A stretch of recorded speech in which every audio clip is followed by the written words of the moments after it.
ఉన్న ప్రజా ప్రభుత్వం 2.5 సంవత్సరాల క్రితం ప్రజా ప్రభుత్వం కావాలని అది ఇందిరమ్మ రాజ్యంతోనే సాధ్యమని మీ అందరి కష్ట ఫలితంగా ఈనాడు ఈ ప్రభుత్వం పనిచేస్తుంది.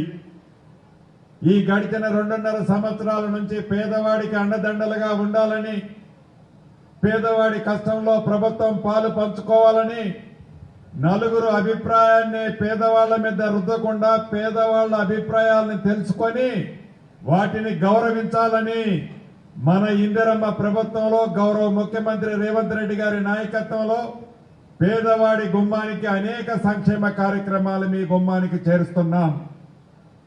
ఇందాక మిత్రులు చెప్పినట్లు ఆ సంక్షేమ కార్యక్రమాలన్నీ రాష్ట్ర ఆర్థిక పరిస్థితి బాగలేకపోయినా ఆనాటి ధరలో 8,21,000 కోట్లు అప్పు చేసిపోయినా పేదవాడి బాధేందో తెలిసిన ఈ ఇందిరమ్మ ప్రభుత్వంలో ప్రతి పేదవాడికి మంచి కార్యక్రమం చేయాలని తపనతో సంక్షేమ కార్యక్రమాలు ఎక్కడా తగ్గకుండా ఇస్తూనే అభివృద్ధిని కూడా కుంటుపడకుండా 2 కళ్ళల జోడెడ్ల అభివృద్ధిని సంక్షేమాన్ని మీ దినతో వచ్చిన ఇందిరమ్మ ప్రభుత్వంలో ఈనాడు మనం చేసుకుంటున్నాం.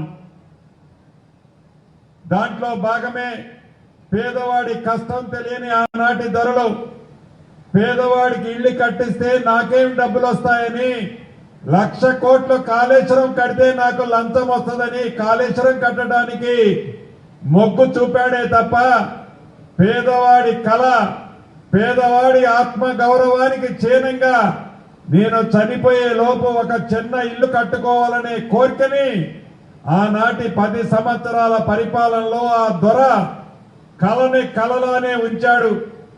ఎప్పుడు ఎన్నికలు వచ్చినా బొమ్మలు చూపించేవాడు, పేపర్లలో టీవీలలో బొమ్మలు వేసేవాడు.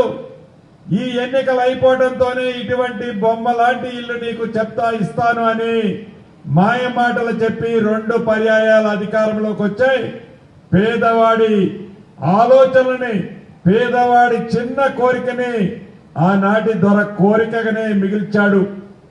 10 సంవత్సరాలలో ఆనాటి ప్రభుత్వం రాష్ట్ర వ్యాప్తంగా కట్టిన ఇళ్లు 60 నుంచి 65,000 ఇళ్లు, మొండి గోడలతో కట్టి వదిలేసిన ఇళ్లు సుమారు మరొక 30,000 ఇళ్లు.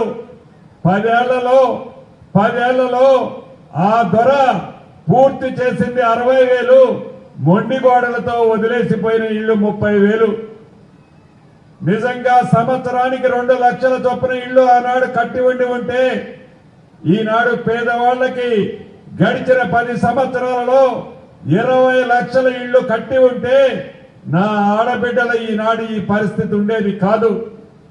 ఎన్నికలప్పుడు మన నాయకులు చెప్పారు, మీ దీవెనలతో వచ్చేది ప్రజా ప్రభుత్వం, ఇందిరమ్మ రాజ్యం రావడంతోనే, ఇందిరమ్మ రాజ్యం అంటేనే ఇందిరమ్మ ఇళ్లు ఇస్తామని చెప్పాం. రాష్ట్ర వ్యాప్తంగా మొదటి విడత 4.5 లక్షల ఇళ్లు ఇచ్చాం. ఇల్లు ఇచ్చేటప్పుడు నువ్వు 3 రంగుల చొక్కా తొడుక్కున్నావని అడగల. ఇల్లు ఇచ్చేటప్పుడు నా ఇందిరమ్మ పార్టీకి ఓటేసావా అని అడగల. నువ్వు పేదవాళ్ళు అయ్యుంటే చాలు, నీది ఏ కులమైనా పర్వాలేదు, నీది ఏ మతమైనా పర్వాలేదు, చివరికి నువ్వు కాంగ్రెస్ పార్టీ కాకపోయినా పర్వాలేదు, నీకు ఇల్లు ఇచ్చి తీరుతామని మొదటి విడత రాష్ట్ర వ్యాప్తంగా 4.5 లక్షల ఇల్లు ఇచ్చాం. రెండో విడత 2.5 లక్షల ఇళ్లు రేపో మాపో మళ్లీ మీ గ్రామాల్లో ఇవ్వబోతున్నాం. 2 సార్లు ఇచ్చి మా దగ్గర డబ్బు లేదు అయిపోయిందని చెప్పాం. 3ఓసారి ఇస్తాం, 4ఓసారి ఇస్తాం. రాష్ట్ర వ్యాప్తంగా ప్రతి ఆడబిడ్డ అర్హులైన వాళ్ళు ఎవరైతే ఉన్నారో కులమో మతమో ప్రాంతం అని అడగకుండా అర్హులైన ప్రతి ఆడబిడ్డకి ఇల్లు మన ప్రభుత్వంలో ఇందిరమ్మ ఇల్లు ఇచ్చి తీరుతాము. ఆనాటి ప్రభుత్వం లాగా ఇందాక పెద్దలు చెప్పినట్లు పింక్ కలర్ షర్ట్ తొడుక్కున్న వాళ్ళకే ఆనాటి ప్రభుత్వం ఇచ్చేది. ఈనాడు అర్హులున్న వాళ్ళు పింక్ కలర్ తొడుక్కొని ఉన్నా వాళ్ళకు కూడా ఇందిరమ్మ ఇల్లు ఇచ్చే పెద్ద మనసు ఈ ప్రభుత్వానికి ఉంది. అది ఇందిరమ్మ ప్రభుత్వం అంటే. అంతేకాదు ఇందాక పెద్దల సుదర్శన్ రెడ్డి గారు, స్థానిక శాసనసభ్యులు భూపతి రెడ్డి గారు, అదే రకంగా పిసిసి అధ్యక్షులు అడిగారు. హైదరాబాద్ లో భూమి లేని కారణంగా ప్రభుత్వ స్థలాల్లో మీరు మంచి ఇందిరమ్మ టవర్లు కట్టిస్తున్నారన్నా, మా దగ్గర కూడా కట్టించి ఇవ్వాలి. హైదరాబాద్ కి తర్వాత పెద్ద పట్టణం మా నిజామాబాద్ కార్పొరేషన్ అని అడగటం జరిగింది. నిజమది, నిజం. ప్రత్యక్షంగా ఉదయం నేను వెళ్ళి చూశాను. అక్కడున్న పేదోళ్ళు చెప్పిన మాటలు విన్నాను.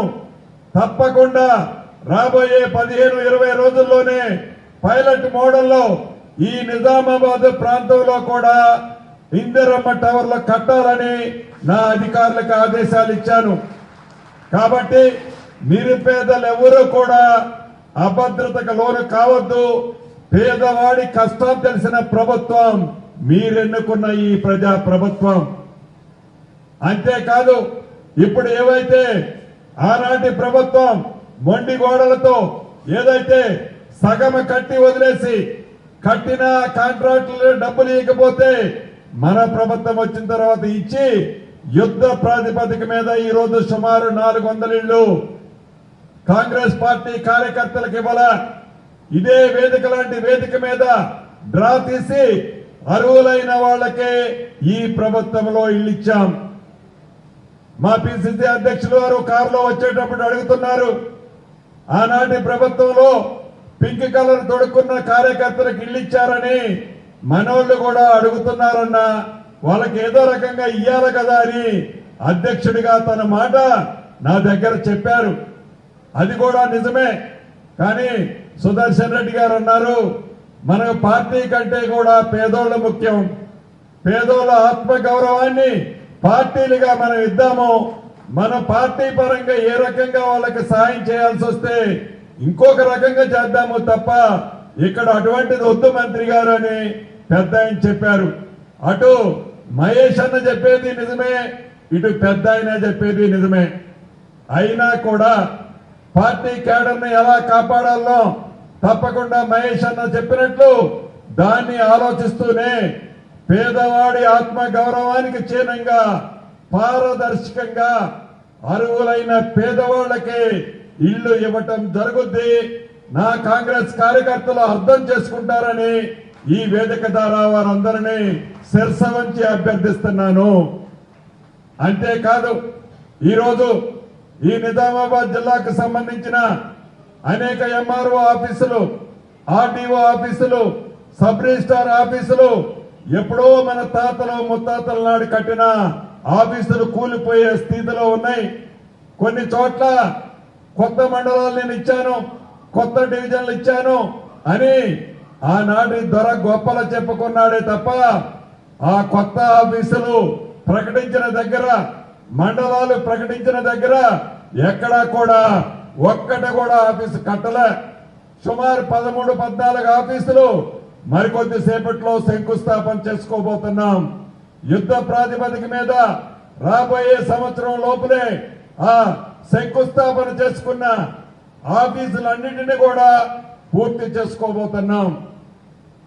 అదేవిధంగా ఈ నెల 31వ తారీఖు వరకు నిరుపేదలు ఎవరైతే ఉన్నారో వయోవృద్ధుల కంటే ఏదో వికలాంగులు, అదే రకంగా ఒంటరి మహిళలు, వితంతువులకు కూడా పెన్షన్లు ఇచ్చే విధంగా ప్రభుత్వం నిర్ణయం తీసుకుంది. 31వ తారీఖు లోపు ఎవరైతే అర్హులు ఉన్నారో వారందరూ కూడా అప్లై చేసుకోవాలని కూడా ఈ వేదిక ద్వారా రాష్ట్ర వ్యాప్తంగా ఉన్న అర్హులకి ఈ వేదిక ద్వారా తెలియజేస్తున్నాం. అంతేకాదు, ఇందిరమ్మ ఇళ్లకు సంబంధించి మార్కెట్లో సిమెంట్ రేటు 320-330 రూపాయలు ఉంది. మా ఎండీ గారు, హౌసింగ్ ఎండీ గారు, అదే రకంగా పరిశ్రమల శాఖ మంత్రి శ్రీధర్ బాబు అన్న అందరం కలిసి సిమెంట్ ఇండస్ట్రీని ఒప్పించి 230 రూపాయలకే సిమెంట్ బ్యాగు ఇందిరమ్మ ఇళ్లు కట్టే వాళ్ళకి ఇవ్వాలని నిర్ణయం తీసుకొని వాళ్ళని ఒప్పించాం. ఇప్పటి నుంచి కట్టే ఇందిరమ్మ ఇళ్లకి సిమెంట్ బ్యాగు 230 రూపాయలకే ఇవ్వటం జరుగుద్ది.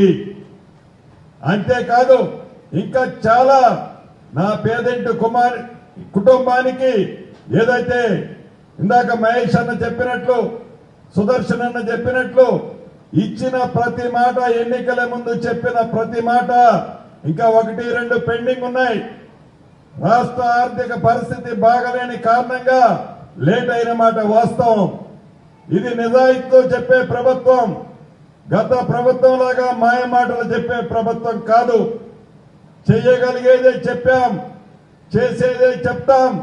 భవిష్యత్తులో కూడా ఇంకా 2.5 సంవత్సరాలలో చేయాల్సిన ప్రతి కార్యక్రమాన్ని పేదింటి గుమ్మానికి చేరుస్తామని ఈ నిజామాబాద్ పట్టణంలో ఉన్న ఈ నియోజకవర్గం, ఈ జిల్లాలో ఉన్న భూ సమస్యల మీద కూడా మరికొద్ది సేపట్లో రివ్యూ చేసుకోబోతున్నాం. భవిష్యత్తులో రైతులకు ఇబ్బంది లేని భూమి ఏదైతే వారి సొంత భూమి ఉందో వాటి పూర్తి టైటిల్స్ తో ఈ రాష్ట్ర ప్రభుత్వ పక్షాన వారికి లిటిగేషన్ లేని భూమిని ఇచ్చే విధంగా చర్యలు చేపట్టాం.